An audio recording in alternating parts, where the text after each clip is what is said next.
we just generally ask that, like, is it a leftist film? That's not like makes it good or bad. Just like we're just taking the temperature of the film. Is it an explicitly leftist film? This is explicitly leftist podcast. It's a question we're going to ask. There is no left Hollywood. There's liberal Hollywood, and the right likes to conflate these things. What a glorious time. You mean peak COVID? All right, well, when you put it that way. What a glorious, lots of free time to watch movies and record time, for sure. We're already up to speed. We know what's going on here. We're just waiting for him to get in there and strangle him with his dick again. So let's get to that scene. Let's do this. I don't know what his politics were at this point. I mean, I know he sort of gets all Maoist-y when everybody gets Maoist-y, but I mean, who didn't? Okay. Oh, the 58 coup. Okay, yeah. Sorry. That's not CIA.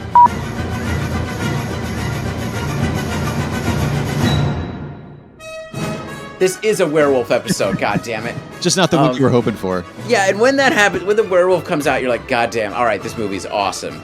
Victor Ostrovsky, the screenwriter on that, former Mossad agent. Oh, wow. Not sure what needs to be unpacked there, but... Yeah, I'm sure there's plenty of fuckery here. How many people have you tortured? Well, that doesn't really change how fucked the system is. We don't have time for baby steps right now. Because when I watch a Godard movie, I kind of like, this is very smart. I'm very impressed with your form. I want to slap you. You feel so fucking smug. Well, do you think this is a leftist film? No, not at all. We're going to have to atone for this movie. Lead a open rebellion, then the camp gets napalmed, and then revolution, I guess? Fuck capitalism. Fuck all of this stuff.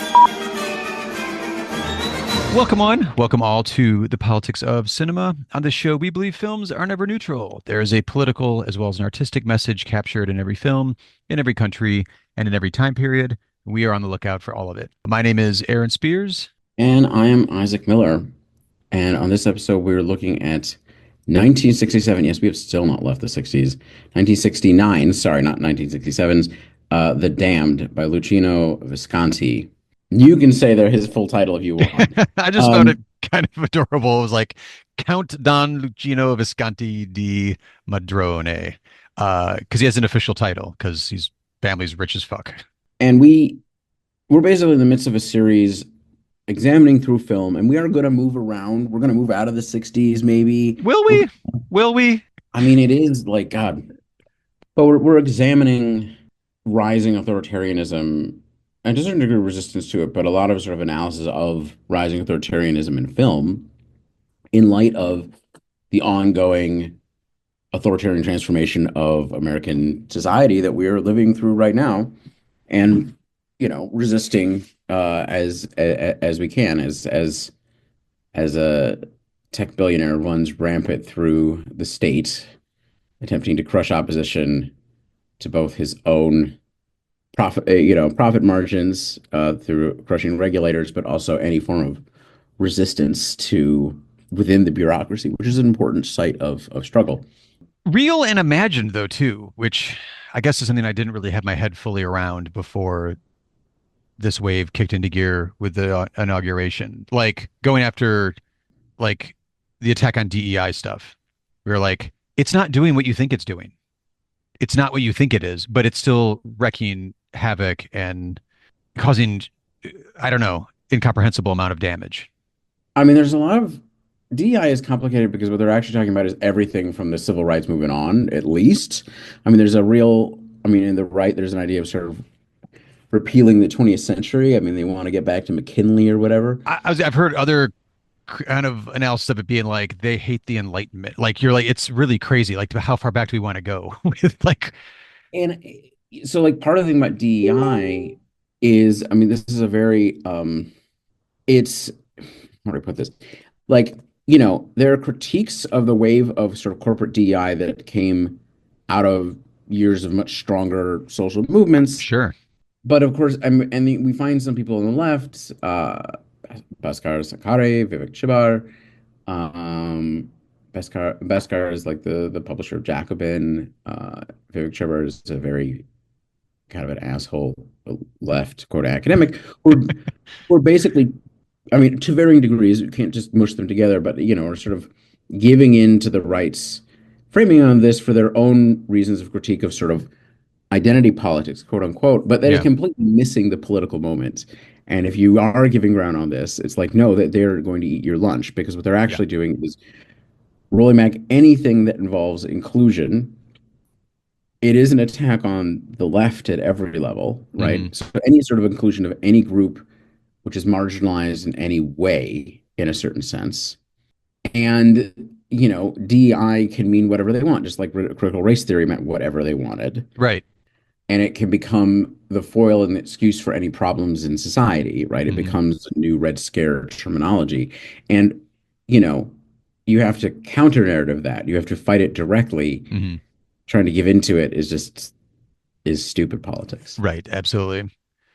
But I don't know. It probably we're maybe not the publications you were talking about, but there's also the element of like we're in the news environment of clicks equals engagement. So this is the way we should go and allowing, I don't know, the low hanging fruit, like the easy outrage articles to like kind of lead your coverage and your tone. You're like, no, you're missing the point. Engagement here is already failing because you're accepting their bullshit premise to begin with. But and also just like in the dumbest way possible, as you've pointed out a bunch. Just because you're people are like richer in charge doesn't mean these are intelligent people. I think there's plenty of public evidence that a lot of these people are you know wildly unqualified and incurious and not suitable to the job at hand that they are giving themselves. Well, but this is part of the difficulty when you're dealing with sort of the Trumpian things. One, they can be very smart in specific ways that benefit them politically and also very bad at other things. So like we get into this difficulty where we're sort of like, I mean, let's say Elon Musk, who I referred to before. Elon Musk is is stupid in many ways. Hmm. He's very good. He's very good at consolidating wealth within sort of our capitalist system. And he's very good at as sort of publicizing himself, which builds that up, right? I mean, like the income to like value share of stocks in Tesla is absurd, right? Like there's no its profitability does not match what his stocks are, and that's where the bulk of his wealth is in. But at the same time, he doesn't understand vast numbers of things, and he's so egotistical he doesn't matter. It doesn't matter to him, right? Right.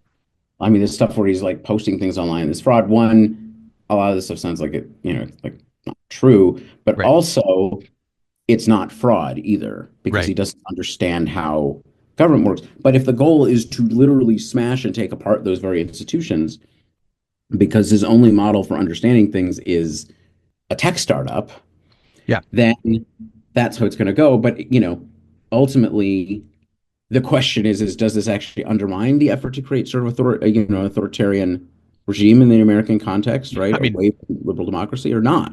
fingers crossed, but that's not what I'm betting on.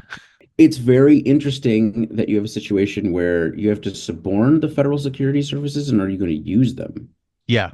Side of the ones that involve immigration, right? It's like leftists are in a very weird situation when it comes to the FBI and CIA. Yeah. I mean, Trump's talking about bringing down the Pentagon's budget, but like, who the fuck knows what that means? Yeah. But I that's mean, not. Nobody should confuse that for progressive goals. oh, no, no, right. Just because like you see the headline, you're like, oh, well, I'm not totally not on board with that. I'm like, well, but still, as a buddy of mine joked when we were talking about over the weekend, he was like, well, we'll see what kind of deep state we really have here if he starts going after the military. I mean, okay, so let's talk about. Have I talked about the deep state before? Yeah, yeah. I mean, it comes up here and there just through the course of the show and the fact that we've covered Z and Entrenched Earth and now The Damned on this particular series. I mean, all right, I'm going to do it again. Like the United States doesn't have a deep state. We have a state. We do not have deep state. This is not. I mean, I think this is a term. Forgive me if I've said this on previous podcasts. It is a term that comes out of Turkish politics, in which when Islamists won elections, there would be a military coup nearly every time, Hmm. or the left gets too far because there's a network within the army that consider themselves the defenders of the Turkish Republic as created by Mustafa Kemal Ataturk in the 20s and 30s. That no longer exists because the current semi-authoritarian or authoritarian ruler of Turkey, Erdogan, actually destroyed the deep state in Turkey. And then Egypt is a deep state, and that's formulated in different ways. The U.S. just doesn't have that, right? We have a big state, and there's Hmm. interest. But that's just anyway. Sorry, No, this is no, my it's rant ongoing.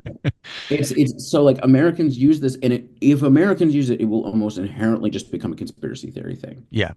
and make it harder to actually understand what you're really dealing with. Because yeah, I mean, listen. If the CIA and FBI combine and attempt a coup, then that still may not be a deep state, but like we might have a deep state in formation if they succeeded. But they don't have the constituencies for it, Doesn't seem like it. and or the capacities in a sense, and then the military, would be profoundly divided over a situation like that. Like it's Hmm. not. I mean, who knows? But they're not. I mean, we saw on January 6th, like military officers having to make a choice, which is not what they're supposed to have to do. Yeah, that's true.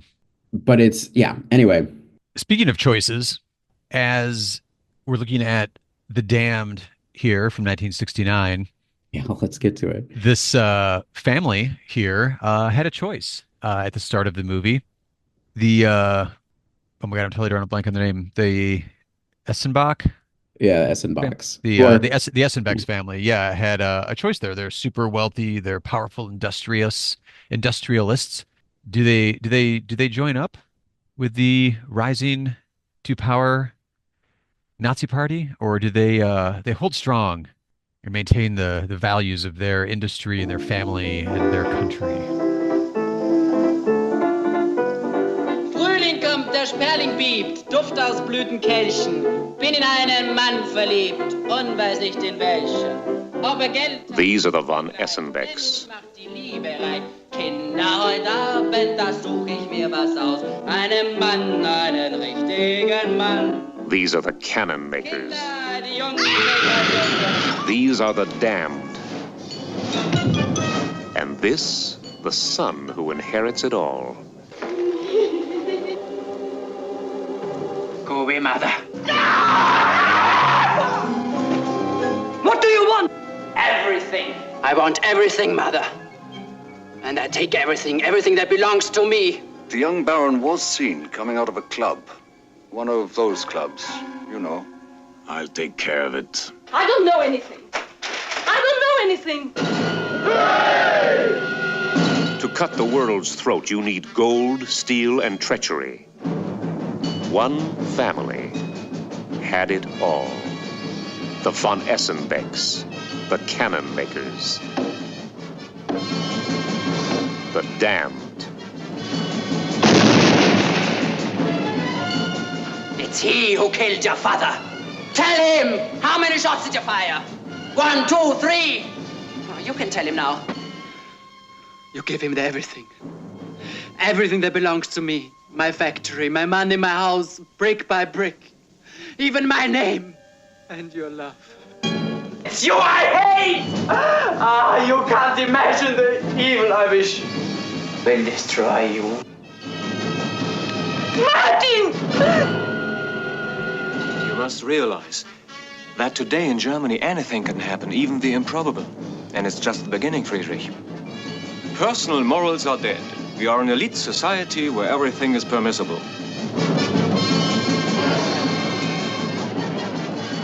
Here's okay.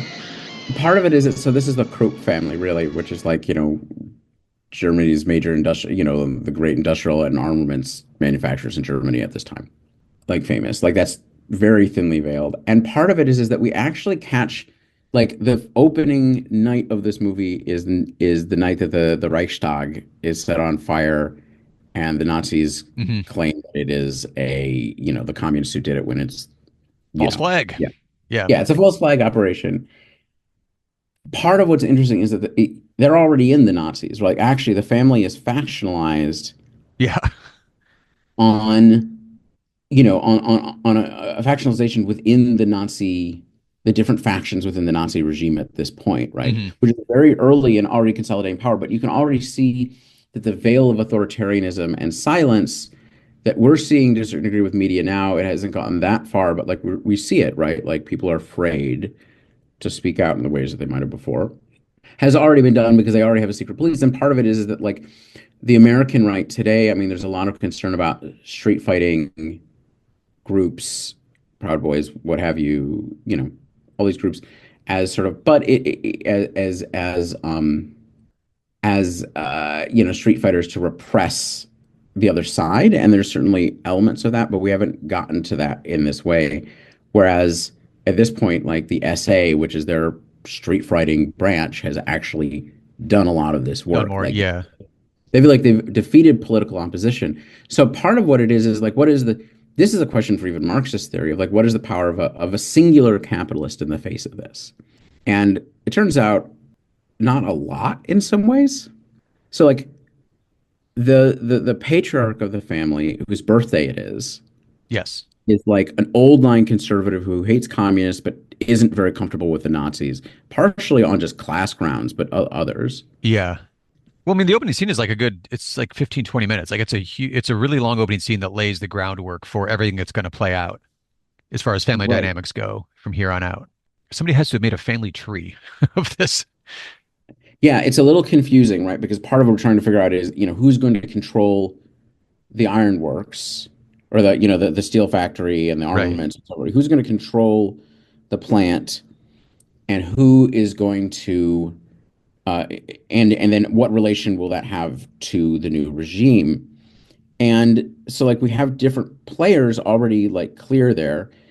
We have Sophie von Essenbach, who I guess would be, I guess she's the daughter I have this I mean, one. these are aristocrats. She's the widow of Joachim, the grandpa who's having the birthday, his eldest son who was killed in World War One. Right. Okay. And she's not yet married to Frederick Bruckmann, who is one of the executives at the factory, who is very excited to move up. Yeah. Partners, but not officially married. And then you have Konstantin von Essenbach, who is the SA guy, who's connected to the SA, and which is sort of the old guard street fighters of Hmm. the Nazi regime, who are very powerful. And he's a much more rough and tumble sort of figure, right? Yeah. And he's aiming for power within said regime, and his son is like a musician, and there's issues of why can't you be more like me? Hmm. But he's fighting for power, and then you have, I think it's which one is okay. It is actually pretty confusing. But there's, I guess, the son who is openly anti-Nazi. That one is no, not Frederick. Herbert. Herbert Yeah, so that's Herbert Thalmann. Thalmann. Yeah. So he has a different last name. So I He's want to already in. say He's vice president, he's vice president. but is anti-Nazi. He's anti-Nazi, which means that he has to be overthrown that night, right? He loses Right. his position that night, leaves, and then has to run and escape the country. And we'll talk about what happens to him. And the last one I had in my notes is Martin Essenbeck, who's Sophie, the widow we mentioned first. It's her son. And he's the next direct heir Yes. to Joachim, Joachim, the heir. He's also a very complicated character for us because he is profoundly queer coded. He's the one performing a drag in the opening scene, right? Yeah, he's Yeah. performing drag in the opening scene. He's also a pedophile and is into incest Murderer. and all of this stuff. Certainly, by the end of the movie, certainly. And eventually, Um, in with the Nazis. yeah. I mean, and part of it is he doesn't seem to have any effective political ambition or sort of control over himself. We never see him have sex with men. He's always having sex with women or female Child. children, Yeah. right? So it's complicated because he embodies so many homophobic tropes. There's a lot of writing on this. I don't even know if feel fully equipped to talk about this. Visconti is gay. The person playing him, Helmut Berger, was his lover during the making of the film. I mean, it's just Doesn't make it less complicated. it doesn't make it less complicated because like, is this homophobic? Well, it's kind of tricky because he's really going in on this hard in a way that's like. Anyway, we'll get there. Well, also, I mean, speaking specifically to his career too, because I was reading up a little bit on him, was a huge sex symbol and pop icon at the time this came out. right. Like huge name. Like this is a get for your movie, and then to play this part, you're like, well, looks like it was tailor made for for you here. But also, I don't know. I like that it's complicated. It's not just an easy read. Well, but it's tailor made for him as a counter programming, right? As a counter, Right, right. because part of it is like he's absolutely playing exactly what that would not be, but he's still hot, and that's the thing, right? He is And extremely people good. watching it in the moment when this came out, like know who he is, Yeah, the way that exactly. we would not now necessarily. And then the final big player in all this is Eschenbach, who is one of the cousins who is a high-ranking person in the SS, Yeah. and he is really the manipulative representation of the core of the regime and what Nazism does to people in a sense, Hmm. because he's the one who slowly manipulates and crushes everyone else in the film in order to transform them into better tools for the regime to reproduce itself in his Yeah. view with its ideology, because there's going to be a factional fight. I mean, at the beginning of the movie there's a factional fight between Eschenbach and Constantine. The SA and the SS are squared off against each other. They're very different. One is much more aristocratic, the SS. Hmm.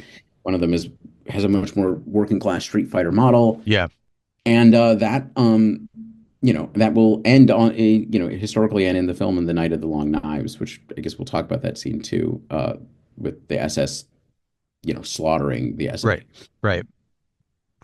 So as far as like how the SA were used historically, but then also how they're portrayed in this film, I feel like we got some shades of that when we covered Z with like the local kind of like I don't know, the local street thugs in Z that were like real quick to do like, well, the police can't do this, but y'all can step in for us here and make sure that this guy gets whacked on the head or this thing doesn't happen or we go terrorize this group that's protesting out here. Yeah, I mean, so the classic sort of Marxist language would be lumpen proletarians, sort of criminal classes, Hmm. on whatever. And it's like, yes, that is part of the essay, but there's obviously the class basis and more. I mean, Constantine is high ranking. He's an industrialist, For right? sure. He's Yeah. come from an aristocratic family, Yeah. but he doesn't put on aristocratic airs. He acts very rough and tumble. Yeah. Yeah, no, this would be parallel, but a parallel sort of organization, except that vastly more organized, right? Like it's Oh, for sure. Yeah. I just meant like the way that we're kind of using this to kind of look at our current moment as well to kind of help process like historically and through film, what have we seen? What have we experienced? What lessons can be gleaned from this that like I don't know, like I'm regularly seeing on social media like Nazis marching in the streets in the United States again and fucking with other protesters when they have, a voice of love and compassion, maybe, in this protest over here, then like Nazis come by or, some sort of, even if they're just like LARPing, Nazis fucking around right now. Like it's more disconcerting to watch something like this now and see like, oh, there's like direct parallels to contemporary society around me that weren't there when I watched this movie, I don't know, 20 years ago when I was in film school. Yeah. Yeah, I mean that's just it, right? Like this is very much it. And I think, part of it is we're dealing with it's interesting to compare the current regime in some ways, the current regime that we're dealing with, and the versus the Nazi one, and so they're very different Yeah. because the Nazis are classical, in many ways, a classical mass party that comes out of the 19th or early 20th century. In some ways, the fascism represents a reaction to the rise of mass socialist parties because the traditional reactionary parties actually don't have a mass base in the same way. They don't organize the masses. They tend to be more aristocratic. And so like they represent something new. I think we've talked about this before on the podcast, but like I think, part of it is there's a clear coherence, right, that isn't going to exist in American politics, one, because of our party system, but two, because everywhere, outside of India, the classical sort of party isn't the way politics are organized in the same way. So the sort of tight level of organization, I mean, there's a lot of Right. organization on the right, and they are all interlinked, but it's not that tight. And I mean, it is a rat's nest in there, right? Yeah. They're stabbing each other in the back, left and right. I think it's one of those like I didn't mean to imply that it was at that level in the United States right now. It was just more like there's such a close and also this is a work of art. This isn't like a documentary on how, the role of the essay in German society this time period. It seems pretty artistically accurate, but just like something that was, I don't know, so striking to see in a film that you're like seeing anything even remotely similar now is cause for a little bit of internal alarm that I didn't feel the last time I watched this movie. But it was also interesting just Yeah, because no, like watching absolutely. these in close succession to each other, I was like, oh, like maybe an earlier version is what we saw in Z. This is a bit more of an advanced version that we're seeing now in The Damned, fictionally speaking Well, again. But we we see patterns and themes of far right politics and populist politics, and we see these in all three movies so far. Now the fourth one that also like have deep variations right across place, but like I what I kept thinking about is that the you know the disciplining effect and the sort of seductive manipulation that Eschenbach plays out throughout the family, right? mhm. He pushes one group forward, then another group forward, and he sort of divide and rule his own family, right? But for Yeah, him, the family isn't he has no loyalty to the family. It is about the cause and he's sort of the personification of sort of Nazi ideology in the movie. Yeah, no, I felt this sort of the sort of chilling effect in the room and the sort of disorientation that you feel throughout the movie felt very familiar to our moment. yeah, that's a good way to put it too, because it definitely had a. I mean, I'll mention as we go through, but like it did have like a disorienting feel where like because this is if you look at this on paper, the opening scene, like I said, maybe 15 minutes or so, it's an opening scene. It's a big opening scene. It's such an exposition dump of like the characters, what they stand for, what their goals are, how the manipulation's going on. We're trying to learn all these characters. It's really overwhelming. And I think that could put you on the wrong foot going forward if you're not like really paying attention and try. And I'm like, we're going to be recording, we're going to be talking about this. I'm taking notes. I'm trying to pay attention as best I can. But I could picture this just being like, wait, and who's who? Wait, what now? And then after, if you miss all the groundwork here, the rest of it would be pretty disorienting. It's already disorienting and kind of claustrophobic in interesting ways too. I felt going through. We spend so much of the movie with this one family, Yeah. but not all of it. So things open up at certain moments, but it's very And then that feels jarring. disorienting too, because all of a sudden I'm like, oh wait, what's going on now? Where are we at with this scene and what's going on? But yeah, I think that good job. I think that was a good summation of that kind of like laying the groundwork in the opening scene of who's who and what's going on. It's I don't know, only going to get more confusing from here, I think. Unless if you haven't seen the movie, obviously we're going to dive into it. So if you don't want certain things spoiled, here's your heads up. But it's a lot here, and I don't think it's told in necessarily the most coherent way, but I think that might be also sort of the point. Yeah. Because what we're not given in this particular case is like an audience character. There's no one that we're like rooting for, either that has, political affiliations that we would like to see or are interesting to us, or there's not even a great, in my opinion, there's not even a great antagonist. There's no like anti-hero we're even following through here. I don't like anybody more or less Oh no, within they're this. all And some of them are just like outright monsters. Like, aside from literal Nazis, you're also layering like, pedophile and murderer and you're like, good God, it's a total like rogues gallery of people I'm not that interested in watching. I mean, God, this is something else that just hit me. Sorry, this is sort of a jump, but like one of the things is like, oh, this is sort of like the beginning of the Nazi project. No, it's not the beginning of the Nazi Mm-mm. project. This is well over a decade into it. So part of it is we're seeing how people have been transformed by this already, right? And this is like this bourgeois family, Yeah. right? And we can see how rotten they were and how no wonder they sort of torn apart by this because they were already a fucked up snake pit in the first place. Right, right. Yeah, we're not starting with a birthday party at like an anarchist commune somewhere. Like these are wealthy industrialists who are a decade into already kind of working with there's already Nazis at the dinner table. Right. That's the thing is that like the thing is that the Nazi regime is actually sort of present. The factions of the Nazi regime are present in the family, and it is fought out through that. Hmm. Yeah. And then the main parallel then, as we're going to get into it, is like the main parallel to contemporary American and I guess worldwide politics to a certain extent is like, oh, look, the wealthy don't really put up much of a fight. In fact, they pretty willingly join up with whoever's in power. And in this particular case, we've got, Nazis, like you said, literally at the dinner table when the Reichstag fire happens. And that's the start of the movie. And that basically that the anti-Nazi member of the family has to be deposed because they need good relations with the firm needs good relations with the regime. Right. Oh, yes. So the end of the birthday party is Right.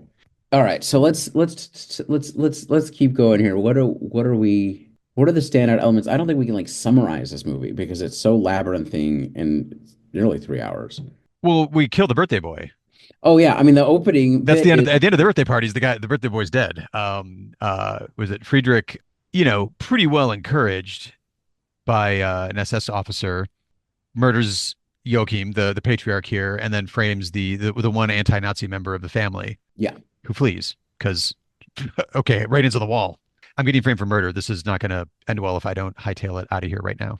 and we see what happens to his wife and kids throughout the film. But as he flees, like this is like the vice president of the firm. Right. And now, so you got the president's dead, the vice president's gone. Okay, now we can just have our full Nazi takeover. It's almost like, you just get couple people in charge of things out of the way and things will just roll along for you. But it's more than just that because then so Martin now technically has control, but he doesn't really have control because he doesn't understand how anything works. So his mother and her lover Friedrich, who has been manipulated into doing these things by Eschenbach, are now vying for control via their control over Martin, while Constantine, who is still the second in command of the company, or just becomes second in command of the company, is still fighting it out, right? Mm-hmm. And part of what happens is that since Martin is a pedophile, I mean, we see him go after that night. We see him go after the children Yeah. of in the family. Which is that seems creepy. And you're like, wait, what's going? Because I did not remember that part of the movie, and I was like, wait, this is just weird. Is this like a weird family thing? What's going on here? It's confirmed later, but yeah, it's again not exactly getting you sympathies as you're watching this. Yeah, I mean, basically, so we see that. I mean, basically, that these opening scenes just lay the entire dynamic out very clearly. But I mean, we see basically them fighting over control over Martin because Martin molests a child who is it the child of his lover. He has like this love nest, and she's actually Jewish. She lives right next door. Maybe no, it's not. I think she's like a neighbor kid or She, something, but she's neighbor kid yeah. who the kid kills herself, which I actually find a child hanging themselves at that age seems a little unlikely. I don't think it is. Really? I don't. I mean, especially given the situation that Well, I they're don't mean in. that. I just mean like maybe the child killing themselves in some way, but just hanging seems like a pretty difficult thing to do. Oh, sure, just functional. Oh, I see what you mean. Yeah. Yeah, at a technical level. And then Constantine uses that to have power over Martin, Martin. Yeah. pull him away from his mother, which they have a very Ugh. mm-hmm, Oedipal is the yeah, polite way to say that, I guess. right. And meanwhile, Eschenbach, our SS guy, is maneuvering them. Oh, we can get Frederick into the family. We can change his last name. Actually, he doesn't suggest that. Ingrid, the Ingrid suggests it, the mother of Martin. But like they're maneuvering around. Part of it is that Eschenbach keeps treating different people within the family as his sort of like the best conduit for the regime to control things, right? Yeah. Yeah. And by regime, we mean his faction of it, which seems to clearly be dominant within the Nazi hierarchy. Mm-hmm. And we see the conflict between the army specifically and Constantine. And if the Nazis want to move forward, they need to support the army, and the SA is attempting to rival the army. So that's just not going to work. Right, because like maybe the next scene or so, like we get the was it Aschenbach's mentions like, oh, Hitler's planning to purge the SA, so hey, heads up on that. But yeah, like I mean, he's operating from this very sort of theoretical. I mean, he's quoting Hegel. I mean, Eschenbach. He's sort Oh, of he this. does. You're right. He's this sort of he is this Machiavellian figure, but he's the if he's the pure embodiment of the regime's corrupting influence on everyone, right? And of its drive toward dominance and hate and discipline, but also a complete devotion to itself and to nothing else. Mm-hmm. They're not actually interested in Friedrich the manager because he thinks that he can be a power unto that a capitalist, an independent capitalist, can still be a power unto themselves under these circumstances. And they're like, no. Nope. Which, I mean, I think film-wise up to this point, it's a lot. And I don't feel like even again, like second time through, it's been a while, so I'll just count it as a first time viewing basically from my brain and diligently taking notes. I mean, if I was in a theater, I would have been lost. I was pausing it. I was taking notes. I was trying to keep track of who's who. a bunch of these scenes are also like really dimly lit. So I was trying to I was getting disoriented as far as like where am I at, and sometimes too. I mean, it stays with the family, but when like we said, Martin is off. He's like hiding in an attic in like a family castle at one point. I was like, where are we at now? Is this in the same house? What's going on? It was very disorienting up to this point, but now as we've talked it through, like, okay, this is a little bit clearer, like the politics of the internal fighting within the family and the power movements that are going on within the steel works, the steel mill, as it were, as well. But then it feels completely disjointed because we end up hanging out with the SA for a while now in a wild party, drunken celebration slash orgy scene. So this scene, I guess, the infamous orgy scene, the Night of Long Knives scene, it's a set piece scene, it's fantastic.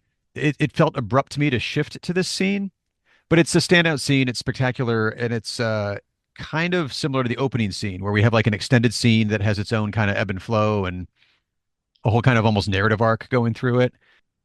I don't know. It's got some room to breathe, and it was interesting, but it's one of those that like I don't know if I feel like it really fits. It feels like there's a historical thing that happened that we need to put into this movie somehow, but it's also beautifully done in a weird way. I mean, part of it is it. I mean, I think yes, it sort of sticks out stylistically. It sticks out in terms of that there does tie into the family drama at multiple levels, and um, it in many ways is also pulling us out into the broader conflict within That's true. as the Nazi regime becomes what it is. But I actually think it works as a point in which the violence within the family and it actually sort of accelerates that process. And as it's seen, it sort of breaks up the film in a way where we move to a new, almost a new act and an acceleration. But I also think it builds tension, right? It's intentionally too long. It's intentionally Yeah. longer than you would think it would be. And you're seeing, here are these long homoerotic scenes of SS men, and then they're trying out like frolicking together.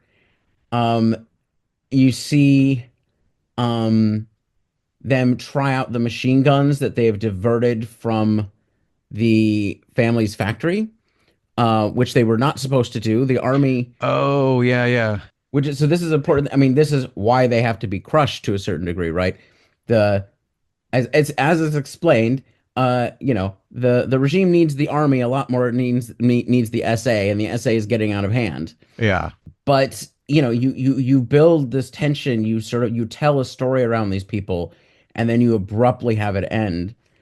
And one of the things as Eschenbach is our sort of Mephistophelius, right, is that he has maneuvered Frederick, who, now can join into the family so he can officially head the family and the firm, even though he's not a blood relative, right?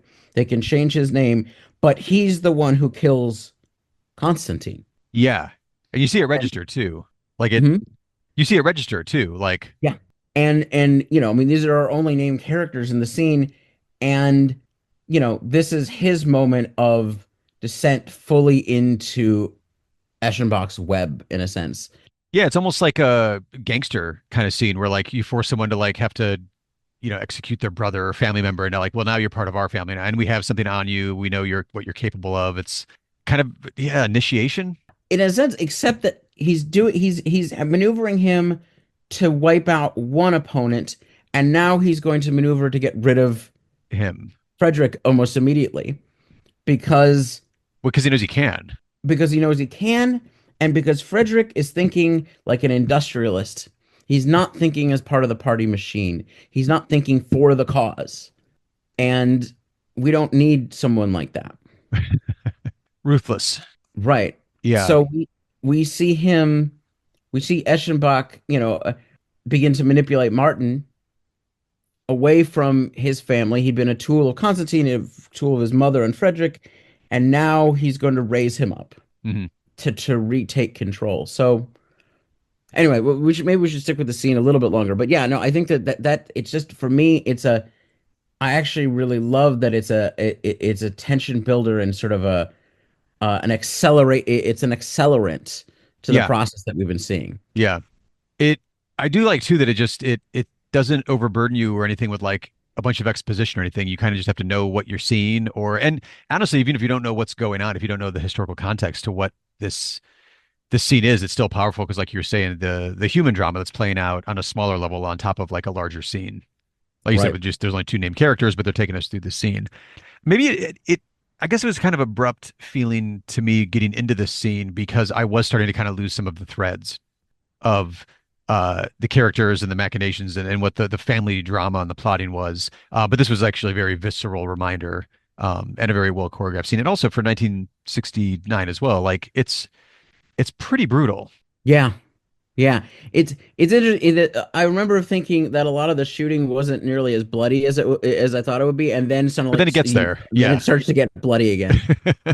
Yeah, the first couple bits of the bursts of violence there, I remember thinking it was like, oh, this is almost like classic Western style. People are getting hit, they fall right down, and you don't really see much. But which is also is pretty skillful to like kind of build that in the scene too, where like it gets worse as it goes on.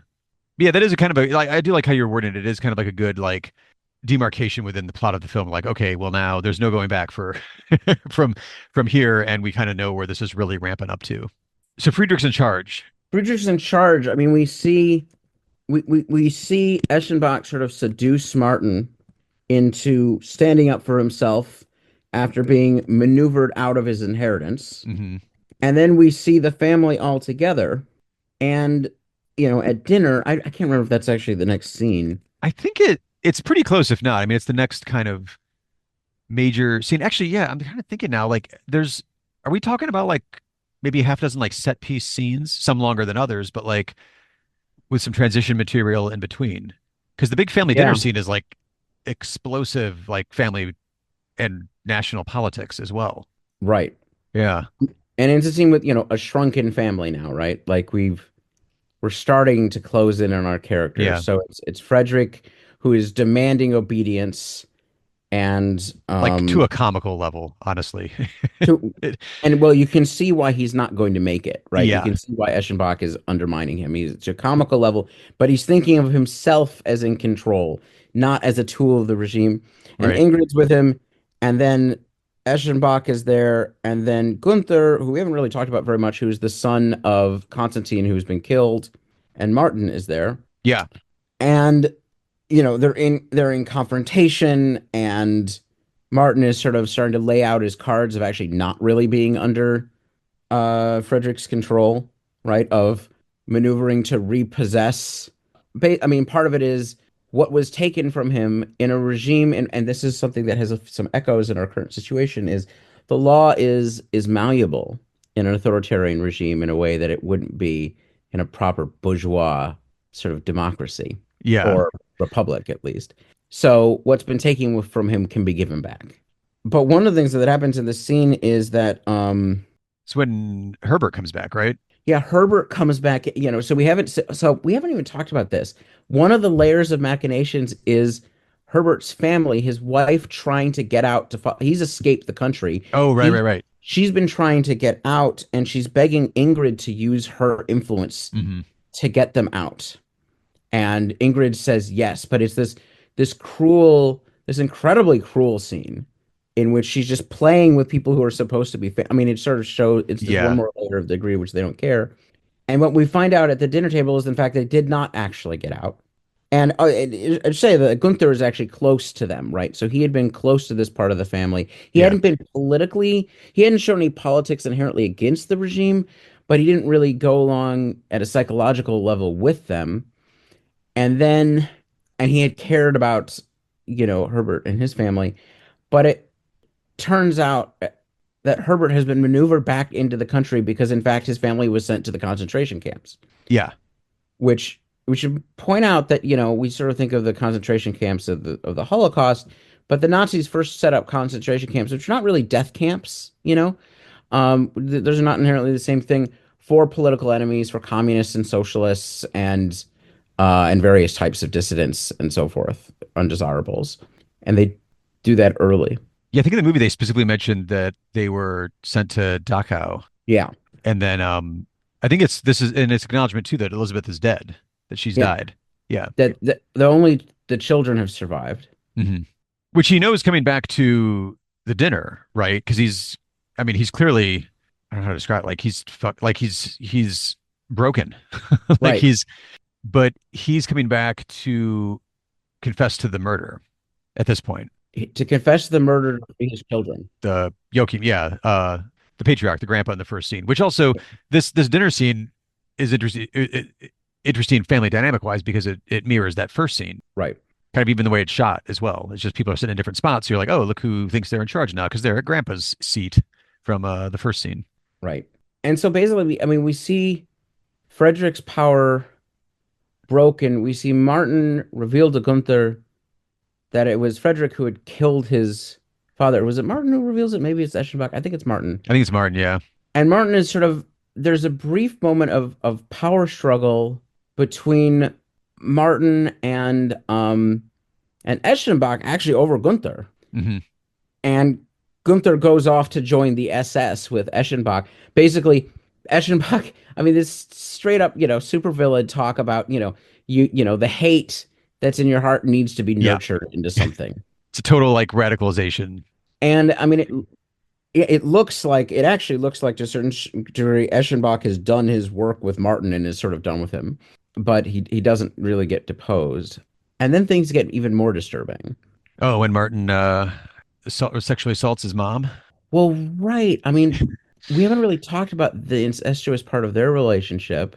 Well, we mentioned like, the Oedipal thing going on here, I guess, but I mean, it's also a lot. It's like it's one detail in a flood of, I don't know, somewhat obtuse narrative and characters to kind of get your head around and realize what's going on at times here. But it's, I don't know. I guess I was kind of numb to these characters by this point. So I was like, it's going on, but I wasn't like I wasn't really having that much of an emotional reaction Yeah. throughout this part by now. But well, what has been going on between Martin and his mom up to this point?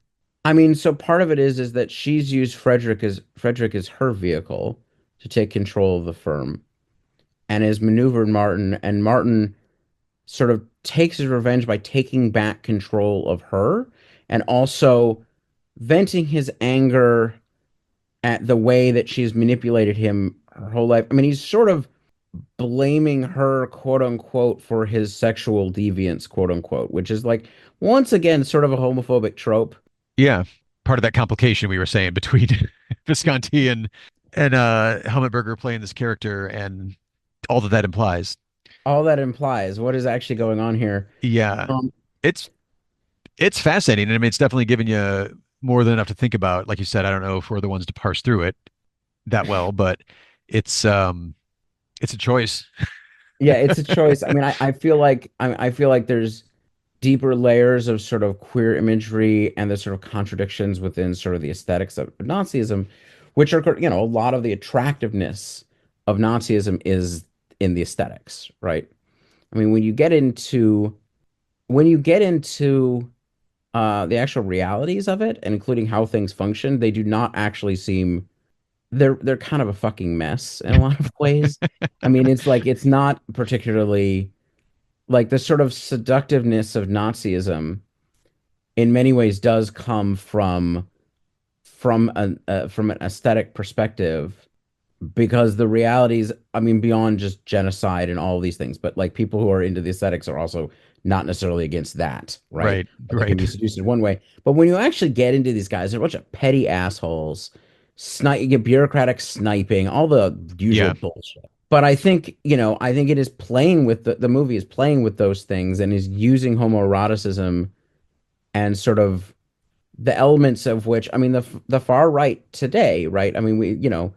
Incel culture, all of this has a misogynistic homoeroticism to it that is like there. Yeah, there's even like I think Wisconsin Rogers or one of those early ones was like having a girlfriend's gay and was like all this stuff. You're like, I'm so confused by what's going on there. But I feel like this one's a little bit more nuanced, I think. You could read far more erudite analysis of Visconti and his role in like queer cinema, queer characters than we're able to explain here. But it's a fascinating dynamic of this plot to kind of wrestle with and think about. Yeah. But so coming out of that though, his mom is now like catatonic. So Frederick is lost. Like there isn't the the co-pilot for manipulation and strategization is not there. And he's too weak on his own. Yeah, because he can't. He's just following orders, so to speak, to use their phrase, I guess. Um, Keep going there, because I mean, this is the wrap up of the movie. So you've got Martin is now part of the SS, and then who's like goes through who gets married? It's So basically, this whole so time, Ingrid and Frederick had been waiting to get married. So he insists on them getting married, invites his SS friends over, who then have kind of a sex party, but like much more tame than the SA. While yeah, they get married, and then once they're married, they go into a side room. He he gives them both poison pills, and they kill themselves. yeah, little cyanide capsules and like what? So now, guess who inherits control? Martin gets total control. He's part of the SS. Gunther is part of the SS. Eschenbach has corrupted and destroyed the family to the point at which the people who are left are purely creatures of the regime. Yeah, yeah, it's complete Nazi control now. And I think, this is a movie that shows the seductiveness of an authoritarian regime and how it can use force and manipulation in tandem, Okay. you know? I mean, kind of yes and no, but it's more of a personal interpretation because like I didn't feel like I got the well, I guess like I wasn't seduced by it in the movie, which maybe isn't the point of the movie to like seduce the viewer into this. It's more like showing how a certain type of character, which we've already talked about, how we you can't identify with any of these. All these people are terrible. Except for Albert. Well, okay, yeah, Maybe Gunther for part of the movie, but yeah. yeah, maybe on a scene by scene basis, but it wasn't a whole lot to like get my empathy going to carry me through this narrative by any stretch of the imagination. So, but also it's so bleak. Like where's the, well, I guess some of the more evil characters are pretty quickly and efficiently seduced by the regime, but I don't know. I think that it's part of what feeds into this like weird, I don't know, like I want to say like tonal imbalance within this, but that might not be the right way to describe it. It's something where like this movie works for me in the context of how we're watching it, Mm. but I don't know, Messy. there wasn't really like a wow factor to it, and I won't be going back. And as I ended the last episode, mentioned all the stuff I don't like about Italian cinema and Italian football. It's not I really inspiring me to like keep going with Visconti, but Man, you're it's like, just but it's not bad. It's just not my thing, I guess. It's like the way you feel um about Godard, maybe.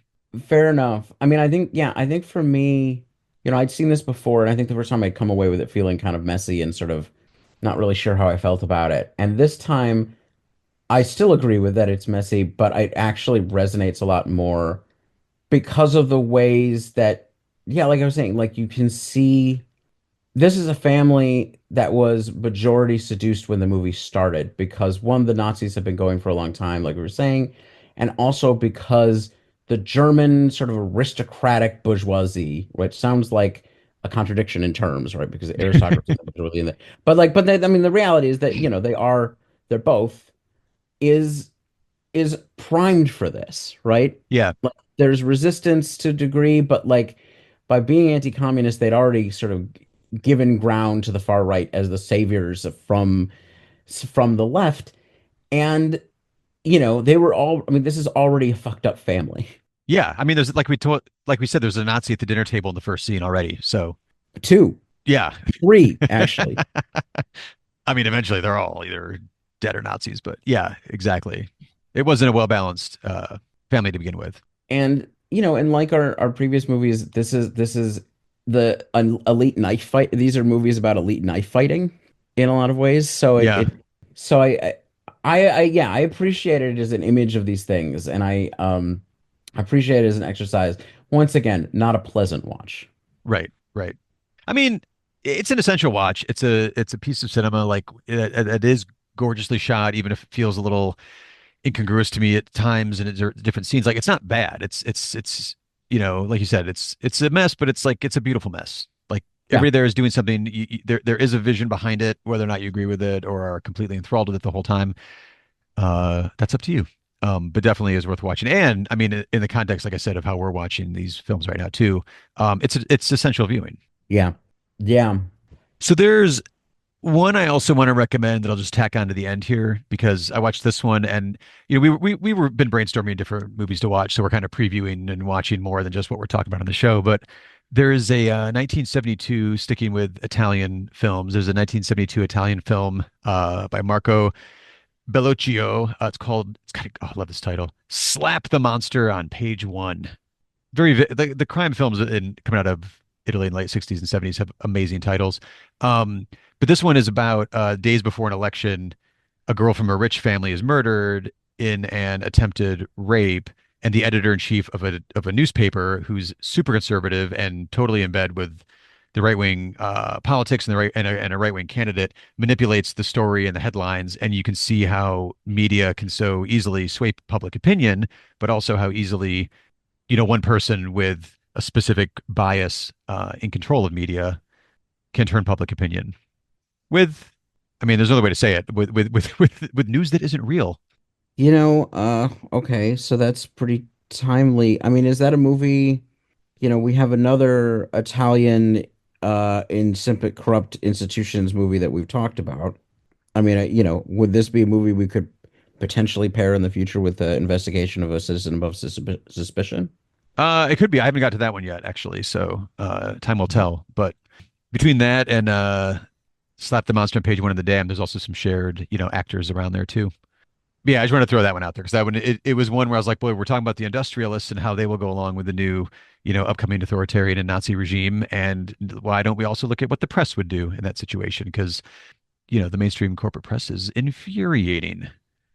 Well, especially at the moment. Not that it hasn't been for a while, but I mean, well, part of it, I mean, the press situation we're in is interesting because in some ways they're bypassing or subordinating it in an authoritarian way. That's what we're looking at right now is the potential for that to happen. yeah, And they're using their alternative dominance in social media spheres.